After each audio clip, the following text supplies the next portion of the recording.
चलो जरा देखो, यहाँ ध्यान से समझो।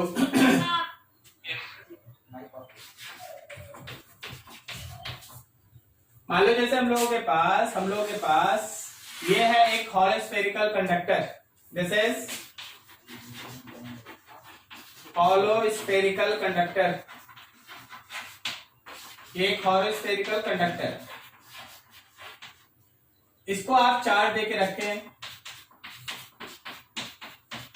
अभी आप एक चीज सोचिएगा, आप इसका एक छोटा सा पोर्शन यहां पे कट करें, ये जो पोर्शन है इस पोर्शन को आप 1 ले और बाकी रिमेनिंग पोर्शन को 2, जो आप छोटा सा पोर्शन देख रहे हैं उसको आप 1 ले और बाकी जो रिमेनिंग पोर्शन आपको दिखाई दे रहा है उसको आप 2 ले। ओके, अभी जरा सोचो, आप एक point low just inside this, यहां पे एक पॉइंट लो P,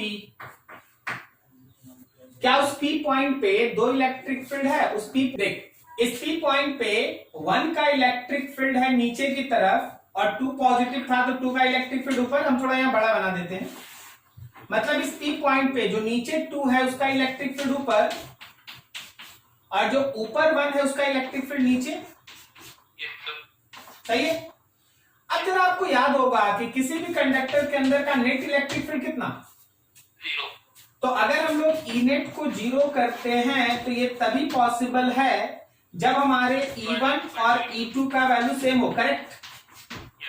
चलो ठीक, बढ़िया। अब जरा सोचो कि कोई एक पॉइंट आप इस कंडक्टर के जस्ट बाहर लिए हैं, उस पॉइंट का नाम है R। R just outside the conductor, R is just outside the conductor, conductor के जस्ट बाहर है R पॉइंट। जरा उस R पे देखना, 1 पॉजिटिव था तो 1 का इलेक्ट्रिक फील्ड इधर, 2 भी पॉजिटिव है तो 2 का भी इलेक्ट्रिक फील्ड इधर। सही है। तो एट R अगर हम लोग ई नेट लिखें तो क्या वो 1 और 2 का सम होगा? और आप याद करो कि जब हम लोग इस स्फीयर के सरफेस के जस्ट बाहर इलेक्ट्रिक फील्ड निकालते हैं तो क्या वो सिग्मा बाई एप्सिलॉन नॉट आता है? ठीक है। अब देखिए, आप यहां पे ध्यान देना, E1 और E2 तो बराबर है, इसका मतलब ये है कि हम लोग इन दोनों को E1 लिख सकते हैं। So sigma by epsilon naught is 2 E1. Therefore, E1 is sigma by 2 epsilon naught. E1 is sigma by 2 epsilon naught. समझ में आया क्या? और 1 मतलब कौन? 1 मतलब ये छोटा सा पोर्शन जिसको आप कट करके हटा रहे हैं। क्लियर है? So this is the electric field intensity of small hole था ना, small hole, that is sigma by 2 epsilon naught। और नॉर्मल क्यों बोला गया वो भी समझ लो। जरा गौर करो, क्या वो नॉर्मल है इस सरफेस के परपेंडिकुलर? इसलिए इसके डायरेक्शन में लगा हुआ एन कैप। ठीक है, चलो और आ जाइए। तो स्टूडेंट का 6 डाउट बता दे। एचसी वर्मा का क्वेश्चन नंबर 6। इस 6 को बताने के पहले हम आपको कुछ पूछना चाहते हैं, आप लोग बताइएगा हमको। मान लो जैसे मेरे पास ये एक क्यूब है और इस क्यूब के सेंटर पे एक चार्ज रखा हुआ है, तो सोच के बताओ टोटल फ्लक्स इस क्यूब से कितना है? क्या वो क्यूब बाई एप्सिलॉन नॉट है? सही है ना? इस पूरे क्यूब से रिलेटेड टोटल फ्लक्स का क्यूब बाई एप्सिलॉन नॉट है। ठीक, अब जरा गौर करना, if n symmetrical faces are there, अगर वहां पे n number of symmetrical faces है, then flux through one face, एक फेस से रिलेटेड फ्लक्स होगा जो भी हमारे पास टोटल फ्लक्स आया है that divided by n। Clear है? अब जरा सोच के बताओ क्यूब में सिमेट्रिकली कितना फेस है? 6। तो अगर हम किसी एक फेस से रिलेटेड बात करें, केवल एक फेस ये वाला, इसका एज लेंथ है a, और इसका यहां से यहां तक हाइट है a/2, तो क्या उस एक फेस से related flux q by epsilon naught divided by 6 होगा? ठीक है, दिस इज योर आंसर। साक्षी, जिसका डाउट था, साक्षी आप देखिएगा आपके फिगर में है ना, आपको क्वेश्चन ऐसे बना के दिया गया है कि यहां पे एक स्क्वायर दिया हुआ है और यहां से a/2 डिस्टेंस ऊपर यहां पे चार्ज q रखा हुआ है और ये एज है a। आप जरा देखिए ना, तो ये एक क्यूब का एक सिमेट्रिकल फेस है। समझ में आ रहा है क्या आपको? फिगर समझ में आया? तो इस एक फेस से रिलेटेड जो हम लोग का फ्लक्स होगा that is q by epsilon naught divided by 6। So your answer is q by 6 epsilon not. देख लीजिए आंसर सेम है।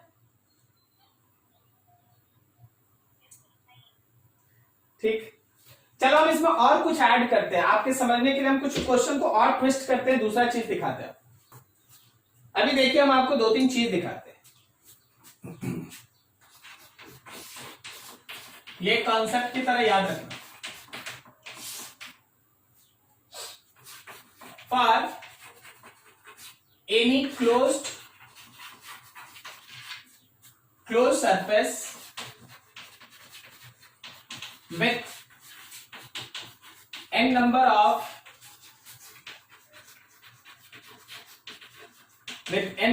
symmetrical faces, n number of symmetrical face है, कोई क्लोज सरफेस है, जैसे मतलब क्या है, जैसे यहां देख लो ये क्यूब है, क्लोज्ड है और उसके पास 6 सिमेट्रिकल फेस है, ऐसा कुछ। ऐसे केस में अगर तुम्हारा Q charge is at centre, अगर तुम्हारा Q चार्ज सेंटर पे हो, वर्ड वेरी इंपॉर्टेंट, सेंटर पे है। हम इस क्वेश्चन को इसलिए बना दिए तुरंत क्योंकि ये चार्ज सेंटर पे था। अगर वो सेंटर पे है चार्ज, बार बार बोल रहे सेंटर पे होना चाहिए, तो ध्यान रखना कि फ्लक्स टोटल होता है Q बाई एप्सिलॉन नॉट, लेकिन फ्लक्स एक फेस से होता है Q by epsilon naught divided by n। Q by epsilon naught divided by n। जैसे हम कुछ एग्जांपल देते हैं, समझना, छोटा एग्जांपल देते कुछ। देख ये क्यूब है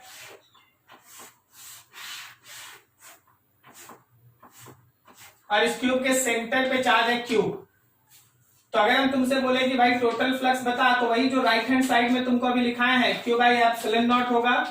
और अगर हम फ्लक्स किसी एक फेस से बोले, एक फेस, तो Q by epsilon naught divided by 6 होगा।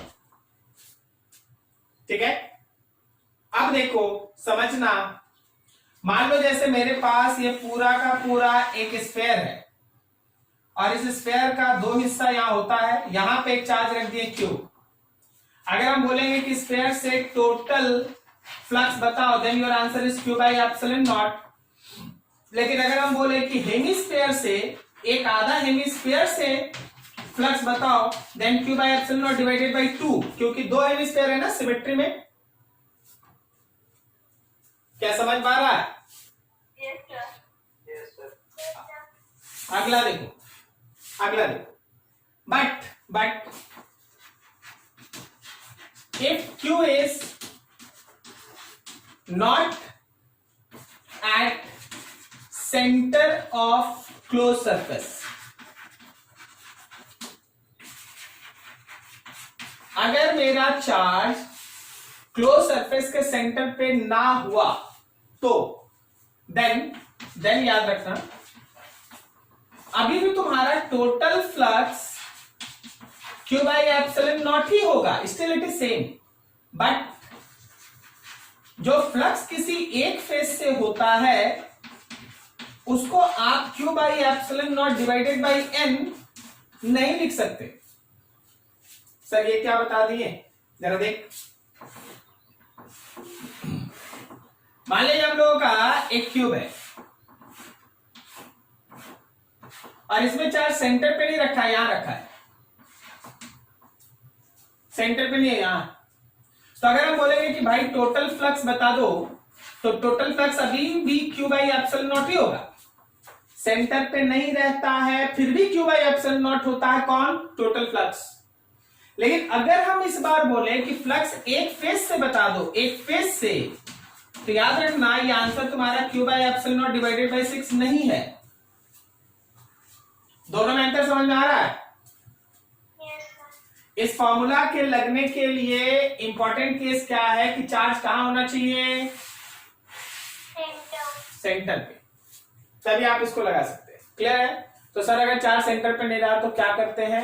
Either you have to use integration, और आपको है ना कोई दूसरा कॉन्सेप्ट है लगाना पड़ता है। जैसे हम एक एग्जांपल करा देते हैं ताकि आपको ये चीज क्लियर है। इधर तो हो गया होगा ना? आप लोग सॉलिड स्टेट पढ़े जी? सॉलिड स्टेट में अगर कोई पार्टिकल कॉर्नर पे होता है तो उसका कितना कंट्रीब्यूशन होता है उस यूनिट सेल में? 1/8। Very good, very good.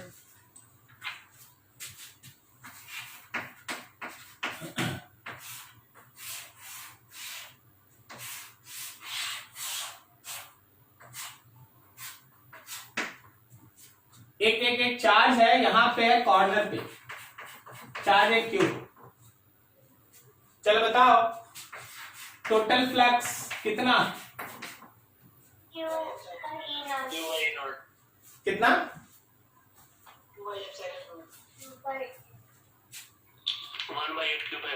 Very good, ठीक है।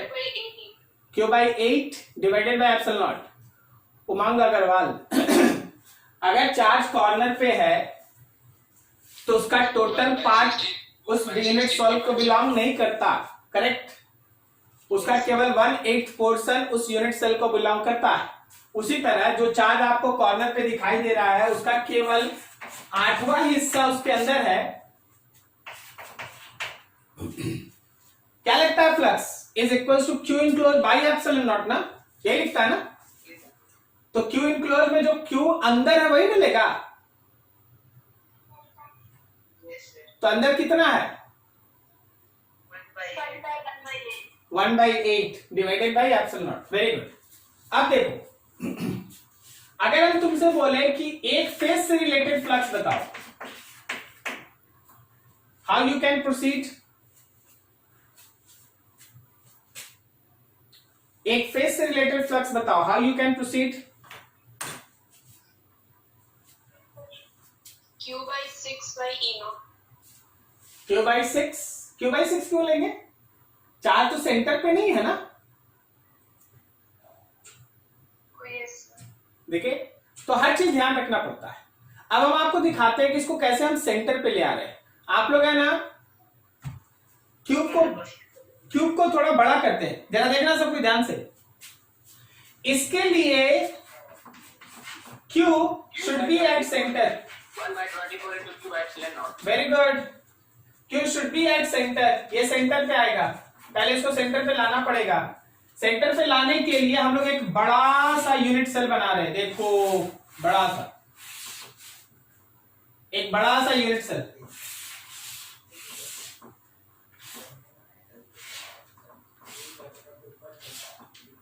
अभी देखो इसका है ना हिस्सा कर रहे हैं, इसको डिवाइड कर रहे हैं। डिवाइड कैसे कर रहे हैं देखते जाना।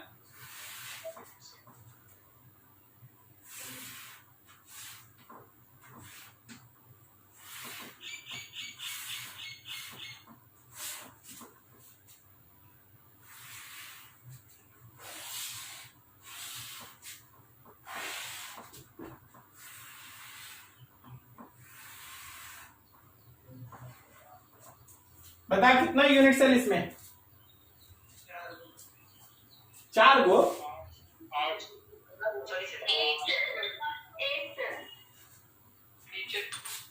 8 गो, ठीक है। समझ में आ रही? Yes sir. हाँ गुड गुड। अब जरा गौर करो, जरा गौर करना कि एक जगह कॉर्नर पे अगर तुम चार्ज रखा, मान ले जैसे ये वाला हम लोग यूनिट सेल ले लेते, ये वाला ले लेते, इसको थोड़ा ध्यान रखना। थोड़ा सा गड़बड़ बन गया है, वैसे आप समझ गए ना बात को, ऐसा। तो जरा गौर करना कि यहां पे तुम्हारा चार्ज एक के कॉर्नर ऐसा, तो क्या ये पूरा का पूरा जो है उसके एक कॉर्नर पे आ रहा है? अच्छा हम देख रहे हैं कि थोड़ा ये गलत बन गया है, आपको समझने में दिक्कत हो जाएगा बाद में, हम इसको रफ करके एक बार फिर से बना देते हैं, थोड़ा जगह नहीं तो थोड़ा गलत बन गया, तो वहां है ना ड्राइंग मिस्टेक।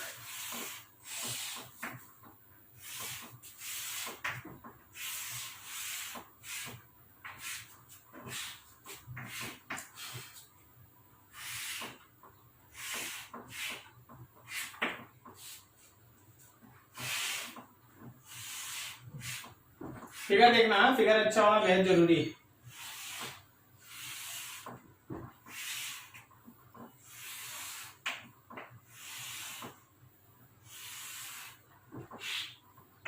अब ठीक है,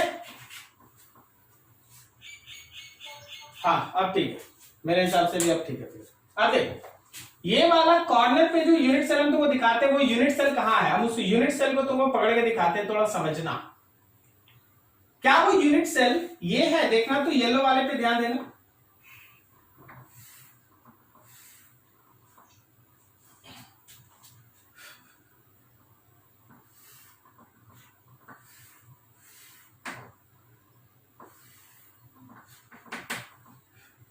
ठीक है, अभी देखो इसमें जो तुम्हारा चार्ज है क्या यहां पे रखा हुआ है? ठीक है, उस बड़े से यूनिट सेल के लिए, उस बड़े से यूनिट सेल पे, उस बड़े से यूनिट सेल के लिए, इस बड़े से यूनिट सेल के लिए क्या ये चार्ज सेंटर पे आ गया? अब अगर हम इस बड़े से यूनिट सेल के लिए देखना, big unit cell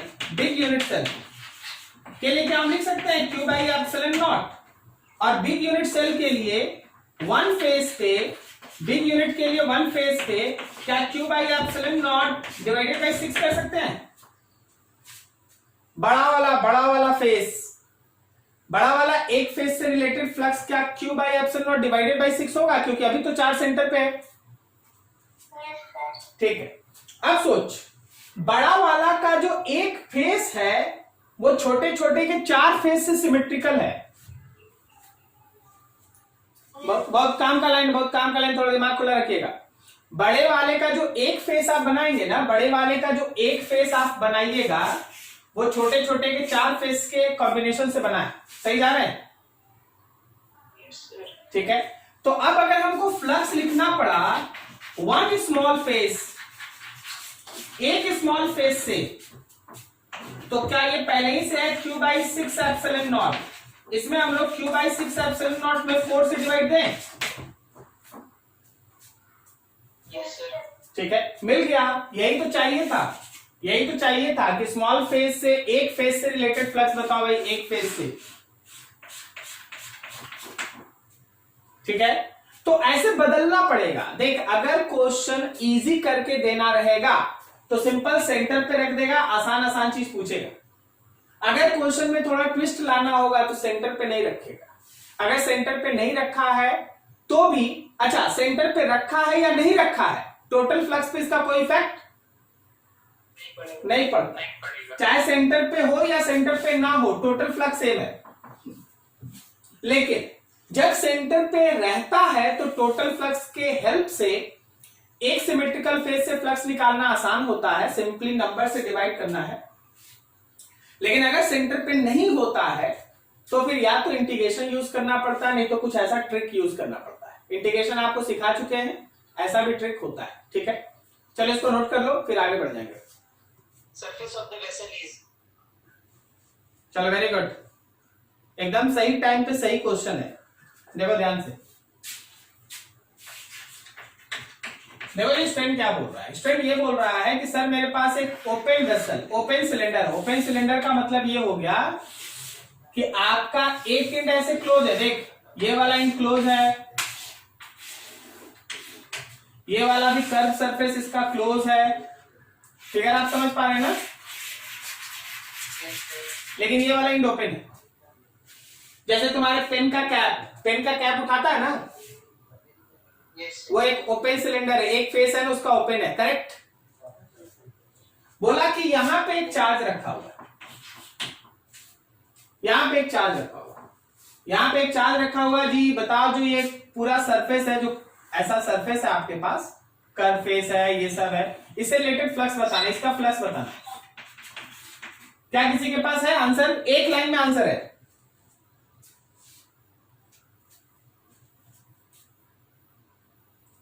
answer is Q by 2 epsilon not. कारण देख, ये दिया क्वेश्चन, अच्छा हम ऐसा ही ये को बना लेते हैं, और ऐसा ही एक और बना लेते हैं। अब सोच के बता, क्या ये चार्ज इसके सेंटर पे आ गया? Yes, sir. तो अगर हमको फ्लक्स टोटल लिखना रहेगा तो हम लिखेंगे क्यू बाई एप्सिलॉन नॉट, लेकिन हमको आधा से फ्लक्स लिखना और ये सेंटर पे है, नहीं समझा? Yes, sir. तो क्या हम Q by epsilon naught divided by 2 कर दें? हमको तो आधा का ना आंसर चाहिए, हमको तो इसी का ना आंसर चाहिए।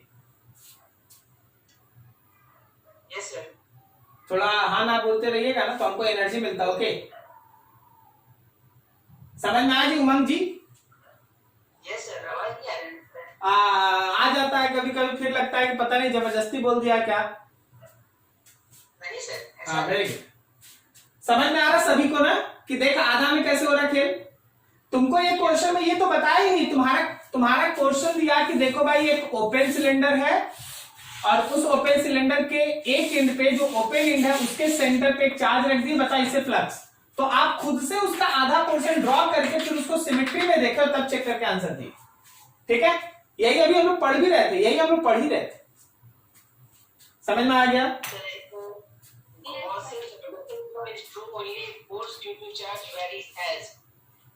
F proportional 1/r²। ठीक है, ये प्रूफ है, प्रूफ ऑफ गॉसेस थ्योरम है, बाद में करा देंगे, अभी थोड़ा दूसरे काम में चल रहा है, कर लेते हैं, फिर उसके बाद गॉसेस थ्योरम का प्रूफ है, थ्योरेटिकल चीजें उसको हम करा देंगे आपको अलग से। ठीक है, मैग्नेटिक मोनोपोल्स करके छोड़ो ना यार, मैग्नेटिक फील्ड पढ़ा अभी, उसके लिए क्यों परेशान है? एकदम, जब ये गॉसेस थ्योरम मैग्नेटिज्म में भी है, ठीक है ना। जैसे अभी आप इलेक्ट्रिक चार्ज लेते हैं, मैग्नेटिज्म में हम लोग है ना मैग्नेटिक चार्ज लेके क्वेश्चंस बनाते हैं, तो अभी तो हम लोग इलेक्ट्रिक फील्ड वाला पढ़ेंगे ना, अभी मैग्नेटिज्म में नहीं जाएंगे। देखो, for a given surface integration of E dot ds is equal to 0. From this we can conclude that इसका मतलब ये है कि उस सरफेस के अंदर कोई चार्ज नहीं है। क्या हम लोग ऐसा पढ़े हैं कि flux is equal to Q by epsilon naught, और क्या इस फ्लक्स में हम लोग लिखते हैं E डॉट ds, तो ये Q enclose by epsilon not हो गया। अब कोई क्वेश्चन बोलता है कि ये जीरो है, तो ये तभी पॉसिबल है जब ये जीरो है, क्योंकि ये तो कांस्टेंट है ना नीचे। तो इसके जीरो होने का मतलब, अगर आप कहीं लिखते हैं कि E dot ds is equal to zero, it means Q enclose is zero. Q enclose का वैल्यू कितना है? 0। ठीक है, और बताओ किसी का कुछ?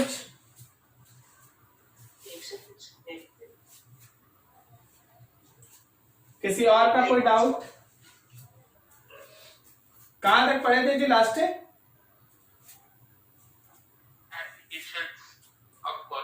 एप्लीकेशन में हम लोग स्फेरिकल कंडक्टर के अंदर बाहर और सरफेस पे हम लोग इलेक्ट्रिक फील्ड इंटेंसिटी पढ़ चुके थे। फिर उसके बाद हम लोग है ना सॉलिड स्फीयर भी पढ़ चुके थे ना। आज के क्लास में हम लोग पढ़ेंगे सीट। अभी सीट का एक क्वेश्चन भी कोई स्टूडेंट पूछा था, हम बोले पढ़ लेंगे आज।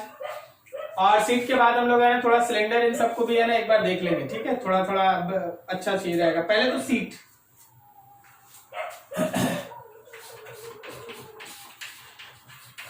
ध्यान से, concept of electric field intensity near any infinite large charged sheet।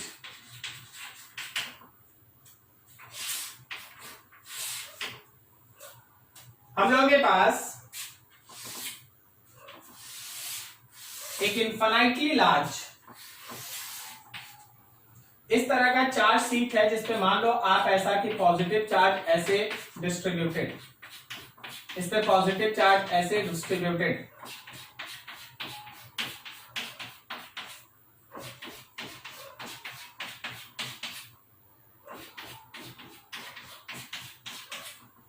इस पर्टिकुलर सीट का surface charge density sigma, surface charge density है सिग्मा। सरफेस चार्ज डेंसिटी का मतलब हो गया भाई कि charge per unit area sigma है, और ये जो भी है वो यूनिफॉर्म है, यूनिफॉर्म है मतलब हर जगह एक जैसा फैला है। हम लोगों को क्या करना है ना कि ये सीट जो है इसके काफी नजदीक एक पॉइंट है, मतलब इसी पे नहीं है, आप समझिएगा। अभी देखिए ये सीट है ना, ऐसे हम इस सीट को आपके सामने ऐसे खड़ा बना देते हैं, ऐसे ऐसे स्टैंड। अभी ये सीट बोर्ड के परपेंडिकुलर है, क्या आप समझ पा रहे हैं? Yes sir. ठीक है ना। तो इसके नजदीक में एक पॉइंट है यहां पर, उसी जगह हम लोगों को इलेक्ट्रिक फील्ड इंटेंसिटी निकालना है। ये सीट ऐसे घुमा दिया गया और ऐसे देखो ना, मान लो ये पेपर था ऐसे, अभी इसको ऐसे खड़ा करके रख दिया, ठीक है। हम लोगों को इसी पॉइंट पी पे electric field intensity find out करना है। उसके लिए थोड़ा फिगर समझिएगा। आप इस पे लेते हैं एक सिलिंड्रिकल गॉसियन सरफेस, ये सिलेंडर इसके सरफेस के परपेंडिकुलर होगा, एक सिलिंड्रिकल गॉसियन सरफेस आप लेते हैं, और ये चीज तुमको बोर्ड के बाहर आता हुआ दिखाई दे रहा है, ये बोर्ड के बाहर आता हुआ सिलिंड्रिकल गॉसियन सरफेस है आपके पास, और एक हिस्सा बोर्ड के अंदर है, जो अंदर वाला हिस्सा उसको हम डॉटेड से बना रहे हैं, ठीक है, जो अंदर वाला हिस्सा उसको हम डॉटेड से बना रहे हैं, ये बोर्ड के अंदर। क्या आप समझ पा रहे हैं सब कोई फिगर को? Yes sir. तो ऐसा इसी फिगर को जब हम वहां बनाएंगे,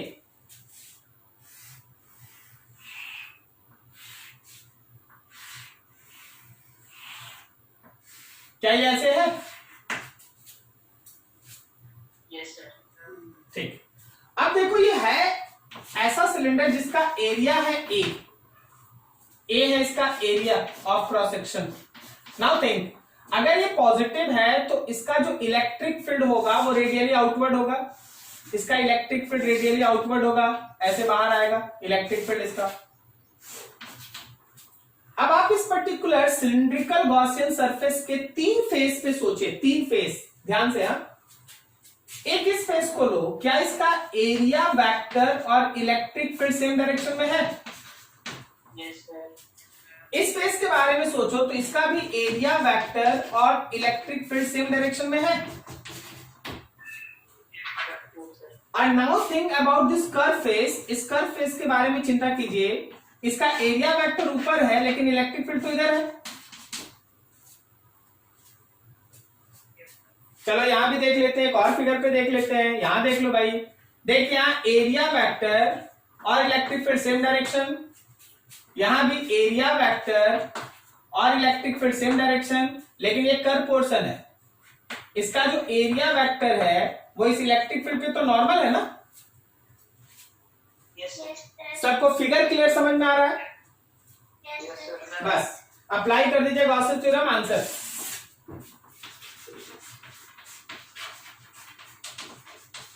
applying Gaussian theorem.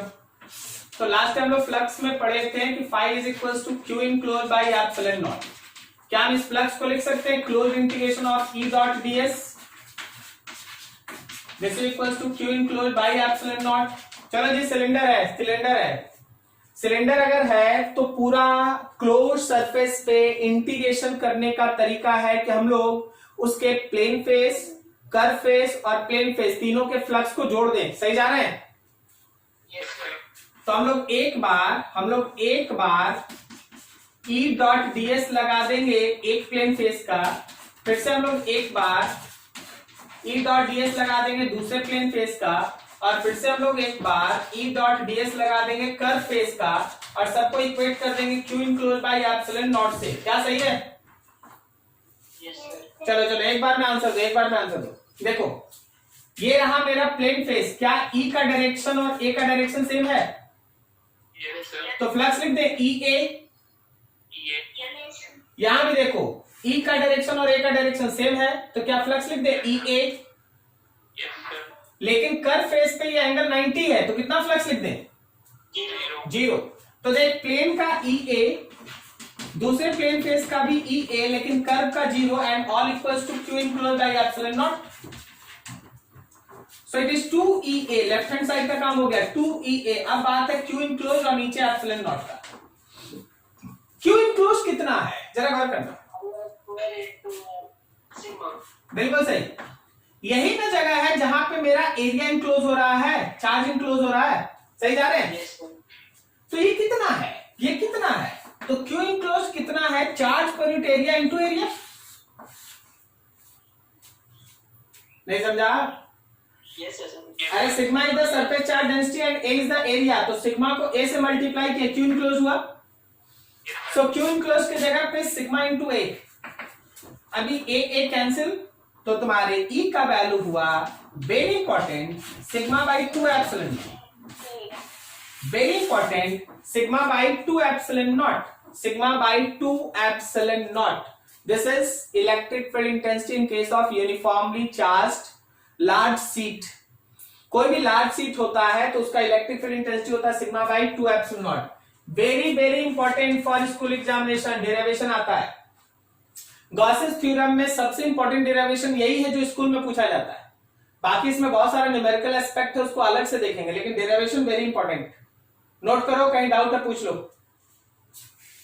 Sir Q enclose थोड़ा बता देना। हाँ अच्छा देखो, तुम्हारे पास अभी तुम्हारा कॉपी है ना, कॉपी पे एक सर्कल बनाओ, कॉपी पे एक छोटा सा सर्कल कहीं भी बनाओ।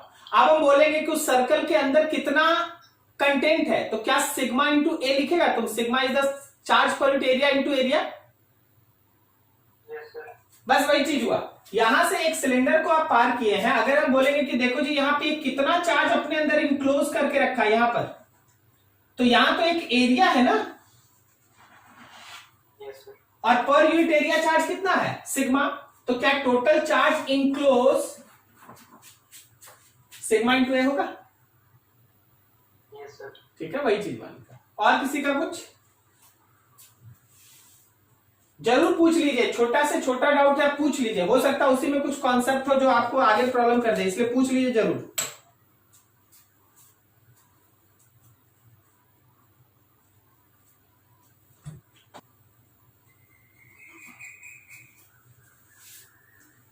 देखो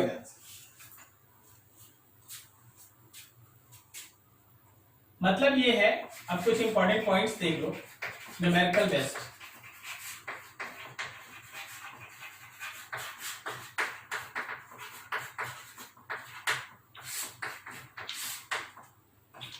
पहला, कोई भी ऐसा चार्ज सीट होगा,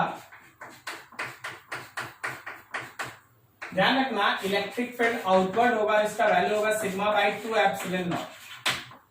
पॉजिटिव है तो आउटवर्ड, पॉजिटिव है तो आउटवर्ड। इधर ड्रॉ करना है तो इधर दूर बना लेना,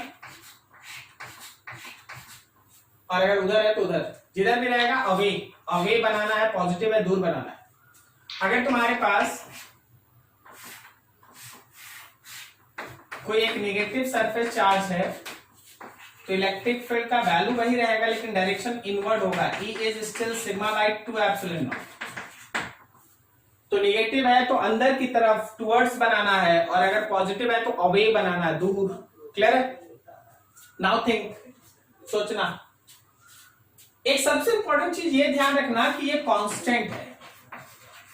कांस्टेंट का मतलब ये है कि ये डिस्टेंस पे डिपेंड नहीं करता, so you can say that it is a uniform electric field. ये एक यूनिफॉर्म इलेक्ट्रिक फील्ड है, इसमें ना सिग्मा बदलेगा ना एप्सिलॉन नॉट बदलेगा, 2 इज कांस्टेंट। तो ये एक यूनिफॉर्म इलेक्ट्रिक फील्ड क्रिएट करने वाला सिस्टम है। बाकी आप कोई भी इलेक्ट्रिक फील्ड जो पढ़े उसमें देखिएगा, किसी में आर स्क्वायर नीचे है, किसी में आर क्यूब नीचे है, किसी में आर नीचे है। कांस्टेंट इलेक्ट्रिक फील्ड इंटेंसिटी आप सीट से बनाते हैं, यूनिफॉर्म इलेक्ट्रिक फील्ड आप सीट से बनाते हैं। ठीक है, अब अगला देखिए, थर्ड। अगर हम तुमसे ये कह दें कि देखो जी मेरे पास 2 सीट है, समझना ध्यान से, हाँ, ये भी प्लस है, इसका सरफेस चार्ज डेंसिटी है σ1, और इसी के पैरेलल में एक और सीट रखा है, ये भी प्लस है, इसका σ2 है। तो दोनों को जब आप एक दूसरे के पैरेलल रखिएगा, ना, तो 3 रीजन आ जाता है। एक इसके लेफ्ट में इधर, एक दोनों के बीच में, और एक इसके राइट में, मतलब 3 हिस्सा, एक पोर्शन ये 1, एक पोर्शन 2 और एक पोर्शन 3। बोला गया तीनों जगह नेट इलेक्ट्रिक फील्ड बताओ, नेट इलेक्ट्रिक फील्ड निकालो। देखो बीच में 0 होगा और दोनों साइड इक्वल है, आपका बात हम ऊपर मान लेते हैं, लेकिन हम लोग थोड़ा सीखते हैं चीज, ठीक है ना। देखते हैं, सबसे पहले इन दोनों को ऐसे नहीं छोड़िए, सबसे पहले इसको है ना वर्टिकल लाइन की तरह दिखा दीजिए, बता दीजिए कि हाँ बोर्ड के परपेंडिकुलर है। क्या समझे आप? यह है प्लस σ1, यह है प्लस σ2, इस पे प्लस चार्ज है, इस पे भी प्लस चार्ज है। इसको हम लोग अपने डिस्कशन में 1 कह रहे हैं, इसको 2 कह रहे हैं। अब देख, हम लोग का रीजन है ये 1 है, ये 2 रीजन है, ये 3 है। एकदम क्वेश्चन ऐसा आएगा, तय रखना। और हमसे तो बहुत बार स्टूडेंट ऐसा पूछ भी लिया है, तो हम बोले थे जब पढ़ाएंगे तो बताएंगे, तो अभी सारा एग्जांपल हम कर देंगे जो भी आप कभी पूछे होंगे हमसे। देखिए 1 is positive, it is positive, okay, second is also positive. तो इस प्लस का यहां इलेक्ट्रिक फील्ड क्या लेफ्ट की तरफ होगा? और इस प्लस का भी तो इलेक्ट्रिक फील्ड लेफ्ट की तरफ ना होगा? नहीं समझा? चलो बताओ, बीच में 1 का इलेक्ट्रिक फील्ड का डायरेक्शन बताओ, बीच में। बिल्कुल सही। और 2 का? बिल्कुल सही। चलो जी बताओ, 1 का इलेक्ट्रिक फील्ड का डायरेक्शन, 2 का इलेक्ट्रिक फील्ड का डायरेक्शन सही है। बस अब क्या है, अब आपको इनेट लिखना है। तो इनेट अगर 1 में लिखेंगे तो दोनों लेफ्ट में है, दोनों ऐड होगा। देखिए जी उमंग जी, कहां आप हड़बड़ा गए? आप दोनों सिग्मा सेम थोड़ी ना है कि बीच में 0 हो जाएगा।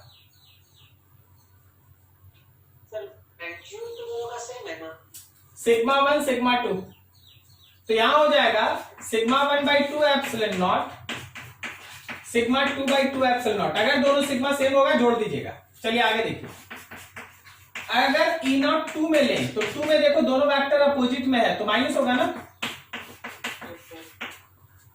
अभी होगा σ1/2 epsilon naught minus σ2/2 epsilon not,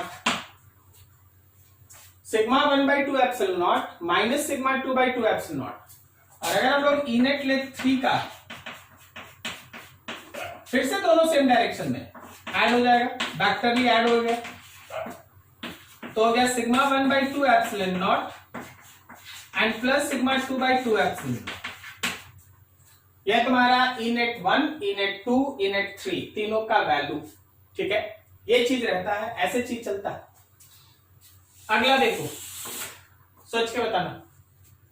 ये वाला तो हम आपको एक छोटा सा डेरिवेशन ही हम इसमें कंप्लीट कर देते हैं।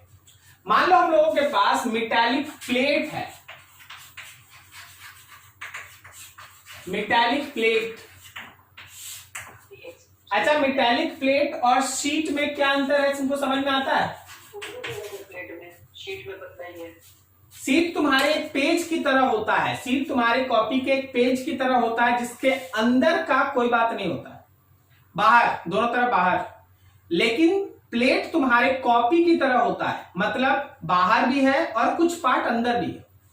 जब आप प्लेट बनाते हैं, तो देखिए हम उसका साइडवेज व्यू दिखा रहे हैं।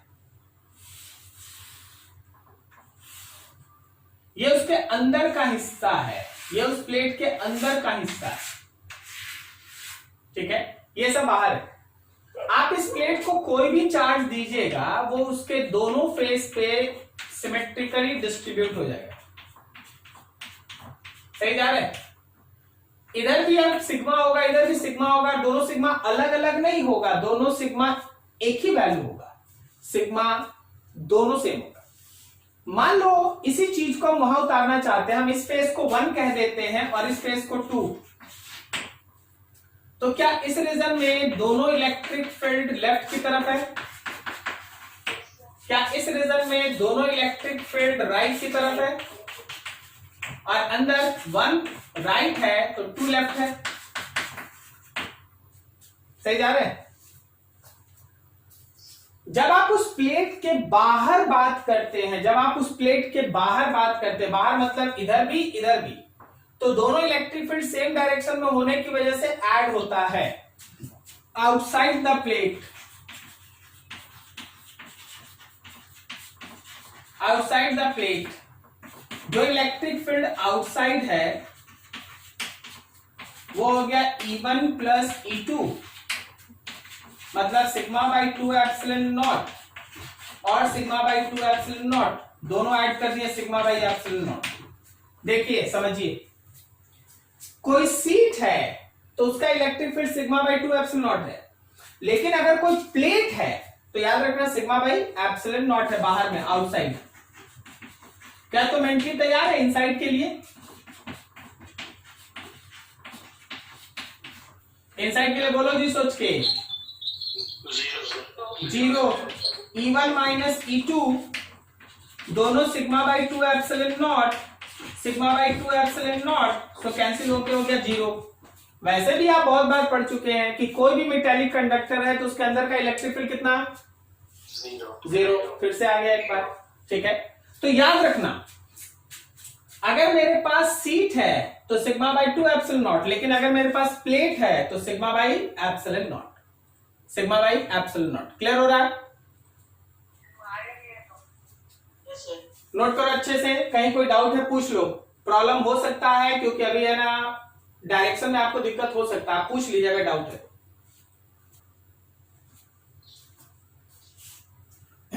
देखो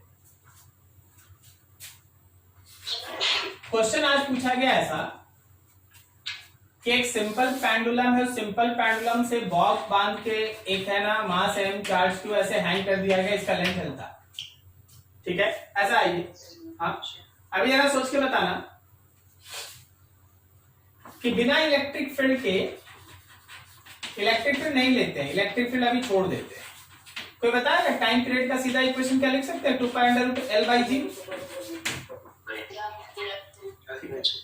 लेकिन स्टूडेंट का जो डाउट था, स्टूडेंट का जो डाउट था जो भेजा गया था मेरे पास, वो ऐसा था कि जो पॉइंट ऑफ सस्पेंशन है, एक मिनट जो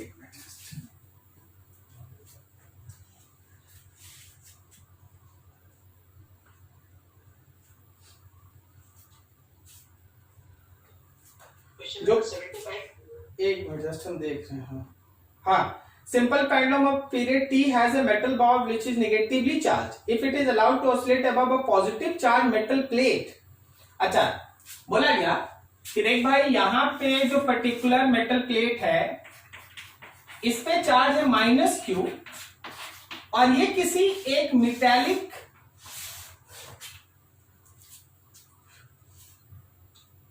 चार्ज मेटल प्लेट अभी तो यहाँ पे मेटल प्लेट नहीं होना चाहिए, यहाँ पे सीट होना चाहिए। हम इसका कारण भी हम आपको बता देते हैं वैसे, ताकि आप है ना कंफ्यूज ना हो। अभी आप थोड़ा कंफ्यूज हो सकते हैं कि सर मेटल प्लेट बोल दिया गया है, लेकिन हम जो आंसर लिखेंगे देखो इसीलिए हमको है ना चीज समझाना पड़ता है। ध्यान से देखो, थोड़ा अलग से देख लो। पहले एक मेटल प्लेट है, ओके, ये मेटल प्लेट है और इस पे चार्ज ऐसे 2 फेस पे है, ठीक है। लेकिन सोचना, अगर इस मेटल प्लेट के सामने में कोई एक निगेटिव चार्ज रहे तो क्या इसके दोनों फेस पे प्लस रहेगा कि इधर वाला प्लस भी खींच के इस फेस पे आ जाएगा? नहीं समझा? इसका भी प्लस खींच के उस फेस पे चला जाएगा, ये समझे क्या आप? तो नाम होगा इसका मेटल प्लेट, इसका नाम होगा मेटल प्लेट, लेकिन काम करेगा ये सीट की तरह। क्या आपको समझ में आ रहा है? Yes, sir. ठीक है ना?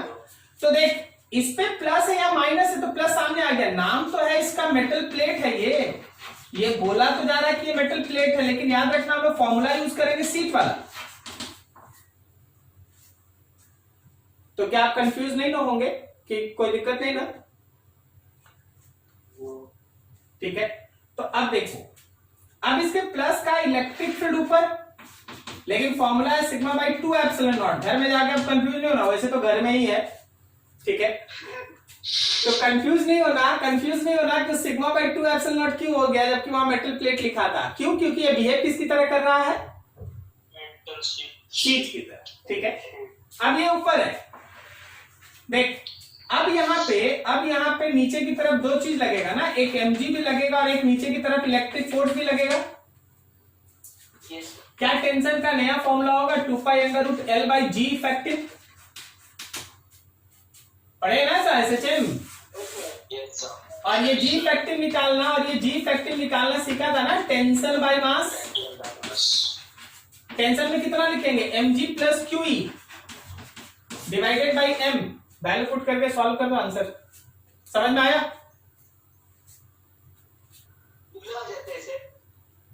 मोहित सुनाई दे रहा? मोहित,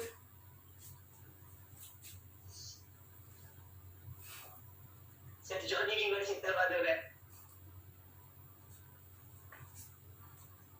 ये सब कोई समझ गया ना जी? Yes sir. Yes sir. ठीक है, बढ़िया। चलिए एक और क्वेश्चन है मेरे पास आया हुआ है, सब सीट सही है सब। देख रहा है ना, ये मेटल प्लेट सामने में अगर कोई चार्ज कॉन्फ़िगरेशन नहीं है तभी मेटल प्लेट है। अगर कोई चार्ज कॉन्फ़िगरेशन है तो मेटल प्लेट अपने आप को सीट में बदल देता है।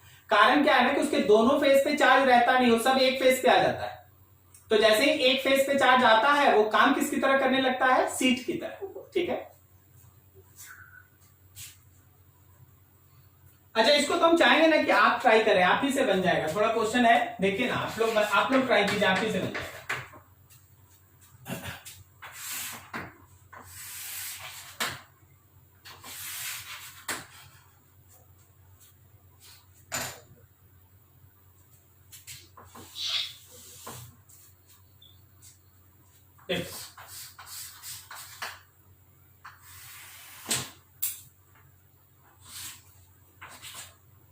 ये एक्स एक्सेस, ये वाई एक्सेस। ठीक है, ऐसा। अब यहां देखना कि इस पे बोर्ड के परपेंडिकुलर यहां एक सीट रखा है, ये एक सीट है with surface charge density plus sigma. फिर यहां पे एक सीट है surface charge density minus sigma. फिर यहां एक सीट है surface charge density 2 sigma.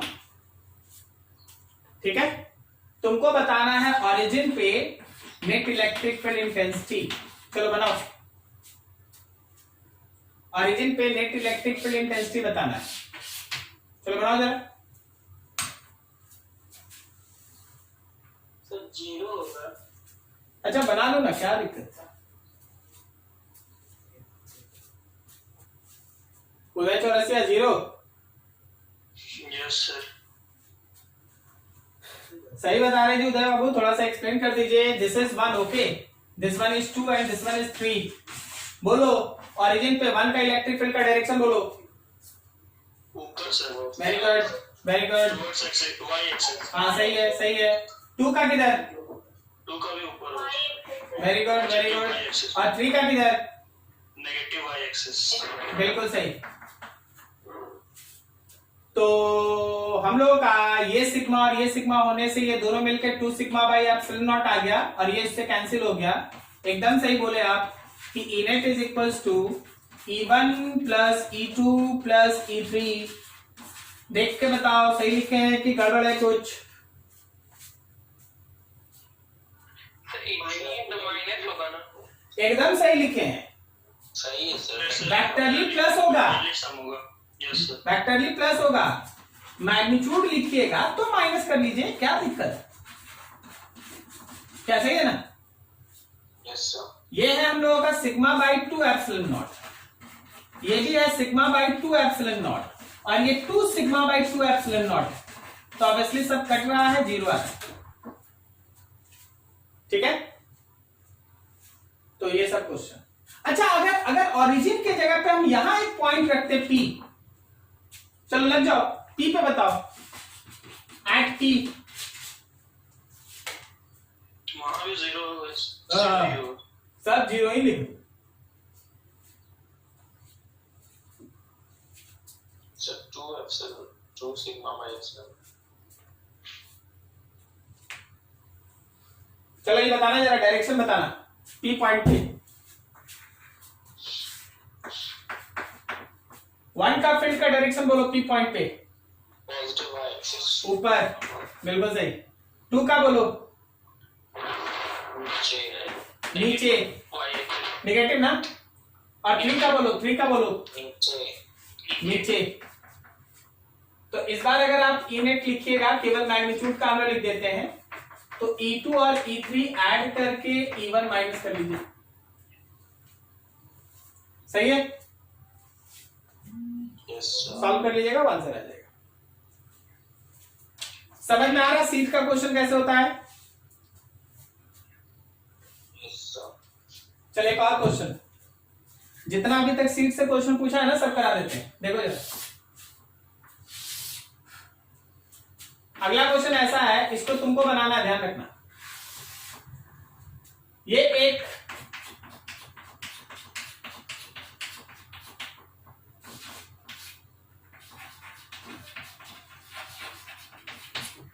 Metallic sheet है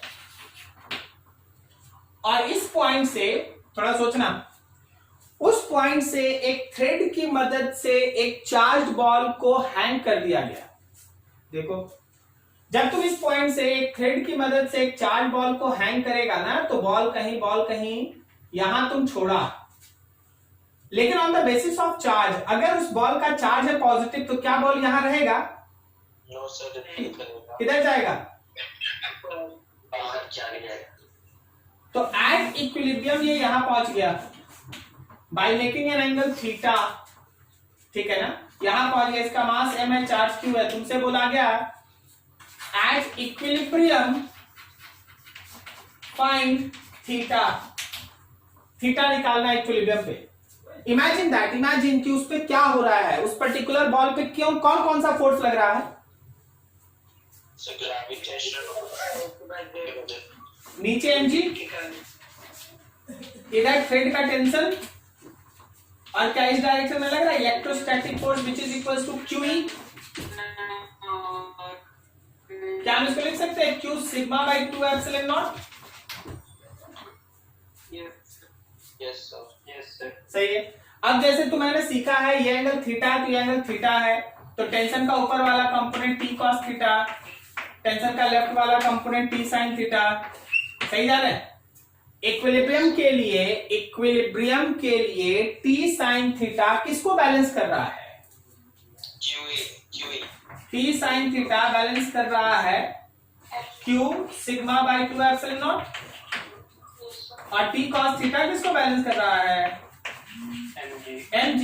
दोनों को डिवाइड कर लीजिए, सॉल्व कीजिए, आंसर आएगा। दोनों को डिवाइड कर लीजिए, सॉल्व कीजिए, आंसर आएगा, ठीक है। Yes sir.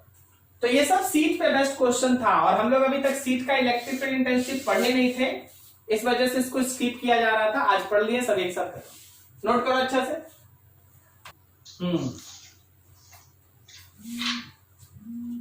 अभी जरा ऐसे सोचो,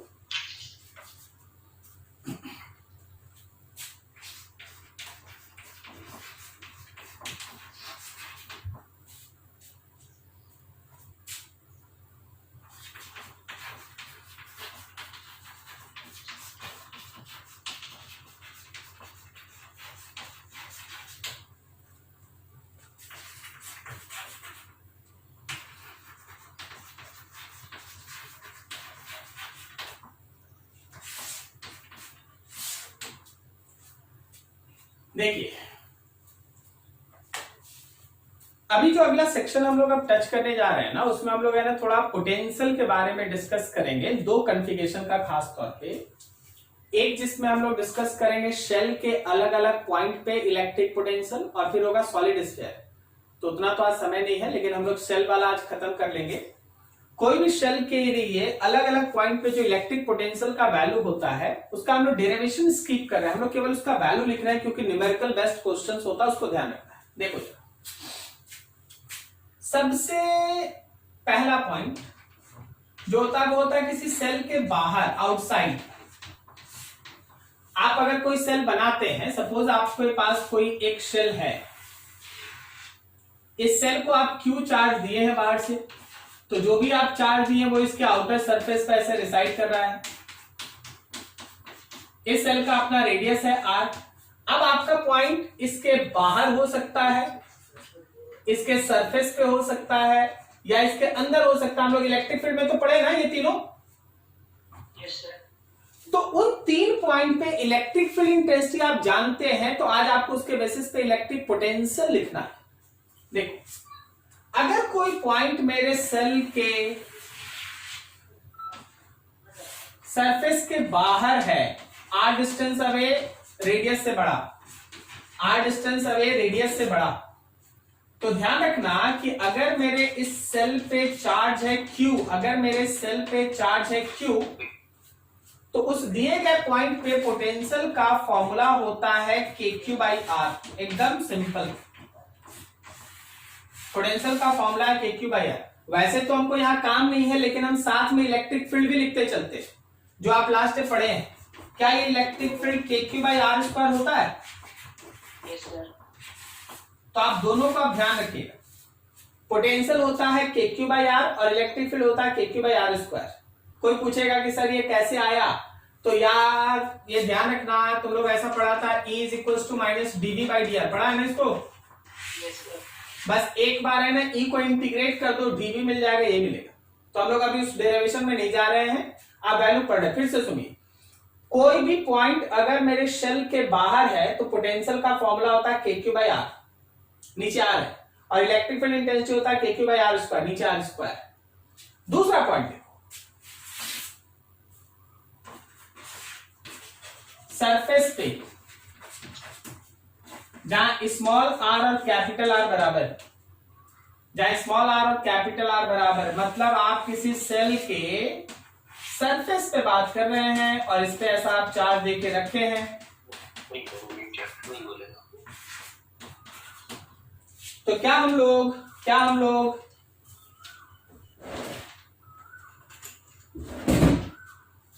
पोटेंशियल को अगर हम उसके सरफेस पे लिखे जाए, इट इज KQ/R। पोटेंशियल है KQ/R, ठीक है। और आप याद कीजिए, आप इलेक्ट्रिक फील्ड इंटेंसिटी पढ़े थे KQ/R², ठीक है। अब देखो थर्ड, अगर हम लोग सेल के अंदर बात करते हैं, इनसाइड सरफेस के अंदर,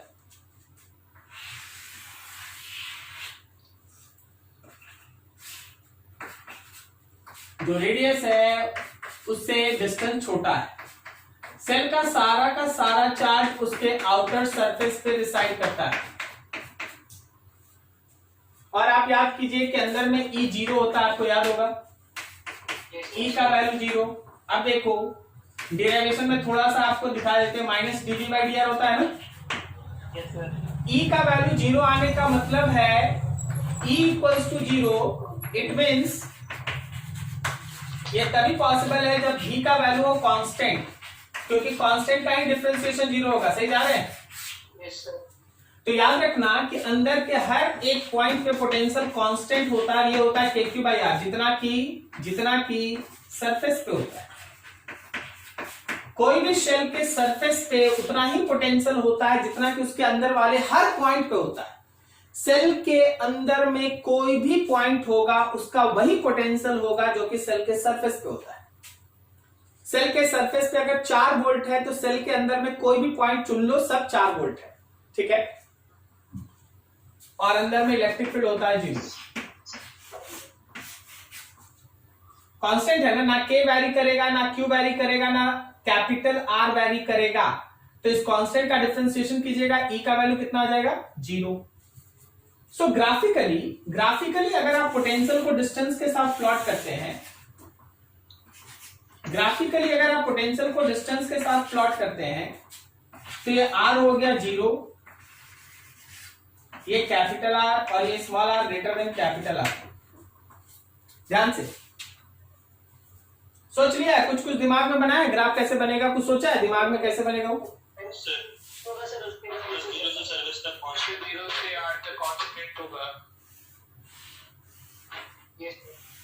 कहीं जा रहे हैं? सही है ना?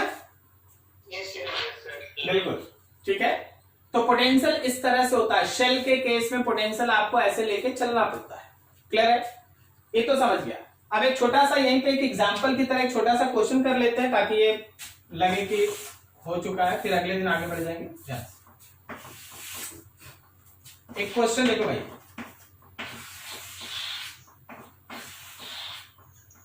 इसका रेडियस r, इसका रेडियस 2r। ओके, इस पे चार्ज q, बाहर वाले पे 3q। तुम्हारे पास एक पॉइंट है, यहां पे है p point, r distance away. p point पे पोटेंशियल बताना है। क्या वो पोटेंशियल 1 और 2 का सम होगा?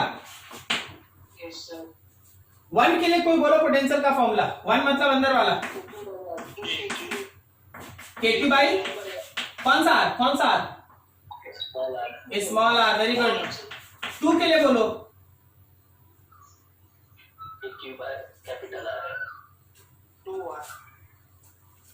क्यू कितना? क्यू कितना? 2 का क्यू कितना? अरे 2r है कि 3r? 3q। r कितना लेगा? 2r लेंगे, 2r जी। देख समझना, ये पॉइंट जो है वो 1 के लिए बाहर है तो बाहर वाला फॉर्मूला लगा kq बाई r। लेकिन यही पॉइंट बड़े वाले सेल के अंदर है तो अंदर के लिए कितना फॉर्मूला? k बड़े सेल का चार्ज, बड़े सेल का रेडियस। k बड़े सेल का चार्ज 3q और बड़े सेल का रेडियस 2r। क्या आप समझ पा रहे हैं? ठीक है, तो ये चीज ऐसे चलता है और अगले दिन इस पे फिर अलग अलग न्यूमेरिकल में काम करेंगे, चलेंगे आगे। यहां देख लीजिए, अच्छे से समझिए, कहीं किसी को कोई डाउट पूछ लो, बढ़िया से देख लो।